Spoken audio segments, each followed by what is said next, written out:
you know what this was for Carolina? And, this is where we have to take a step back and give credit to Hubert Davis for what he's done in getting them to this point in the year at 18-5. Mhm. The team that played last night was last year's team. You had Baycott, who was good, 24 points, 13 rebounds. You had one of the guards, RJ Davis, was good. He's been okay. I mean, but he was fine. Fine. I get it. He took 22 shots, but he still scored 22 points. Okay. Yeah. So you had two guys going, and the rest of the roster. Yeah. No Seth Trimble in the game last night.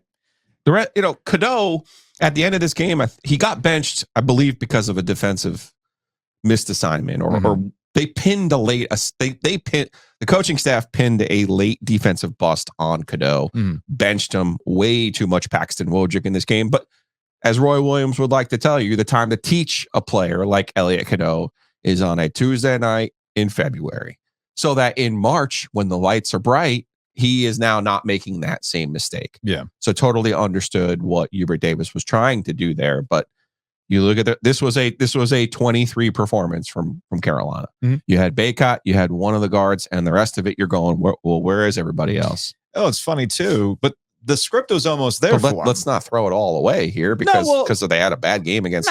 Not even a bad game. Right? I mean, they struggled. They got it to 70. They got it to 70. They tied it at 70 apiece. And I jokingly tweeted out, like, man, the UNC scriptwriters really outdid themselves, because Harrison Ingram had gone out with, I think it was cramps. I think that was the official thing. Came down funny. His leg cramped up. Who knows, what they had to do to get him back out onto the court, right? Cormac Ryan 0 for 6 from 3. He needs to heat up, but Harrison Ingram comes back into the game and immediately hits a 3, and I think that's the point where it got tied up 70 apiece. But then, just like they started the game flat, they ended the game with poor execution. I think it was a Jalen Washington errant pass that was unnecessary. Like they went 5 or 6 straight empty possessions to close out the game. I think you bookend it like that, you're going to lose the game no matter how much you might have fought yourself back into it, right?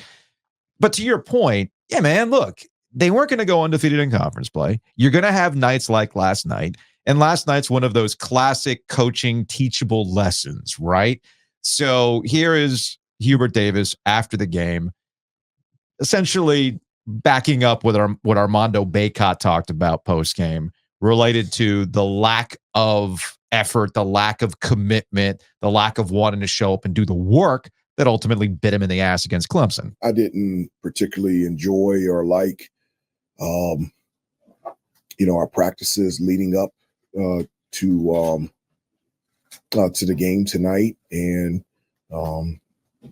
it's the thing that I told them in the huddle the first time out at the beginning of the game, that it's just not about X's and O's. There's nothing from a basketball standpoint we can talk about until the energy and the effort and the enthusiasm rises. And if that would rise, and things would change, and then we could start talking about basketball. And so in order to win a game like this, just didn't play well enough. And you really have to compliment Clemson and the way that they played.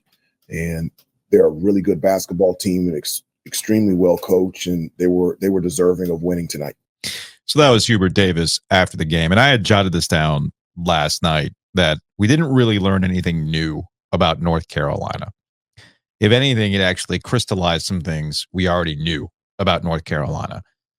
I've seen it in the YouTube comments. I'll see it in our social media mentions. We've gotten a couple emails where people have been like banging the table. This is an elite UNC team. This is an elite UNC team. Well, careful on how you throw the word elite out there. They're a good North Carolina team that, when they do what Hubert Davis asks them to do, is a title contender. But you have to work your ass off to put yourself in that position. And that's been the revelation about this team, which is so different from last year's team, and why North Carolina fans truly have gotten behind this squad. They work their ass off. They can't out-talent people.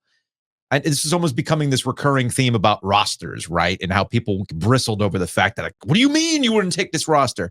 Well, they're a team that all knows their roles, and that's a credit to Hubert Davis. And when they're all locked in doing what they asked them to do, you've seen the results. They've been rewarded with the results. But when you come into it thinking you can just turn it on and we're going to take out Clemson, a team that's only won here once in however many tries it was, which, hey, man, I've seen it twice now. Who knew? Who knew that I would have seen all the Clemson victories in Chapel Hill? When you do that, you kind of crystallize the things that we've been talking about. There is no monster in college basketball. That's your favorite phrase. There's no monster in college basketball. So how do you position yourself to win when there's no monster? You do the work. They learned their lesson last night.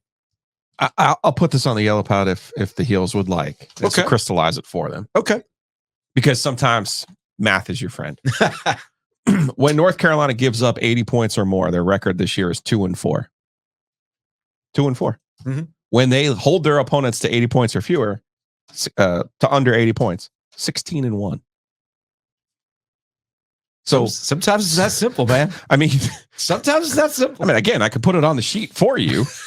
16-1. When basically what I'm saying is when you defend the way that they have, and they've been excellent. Yes, they have. They win.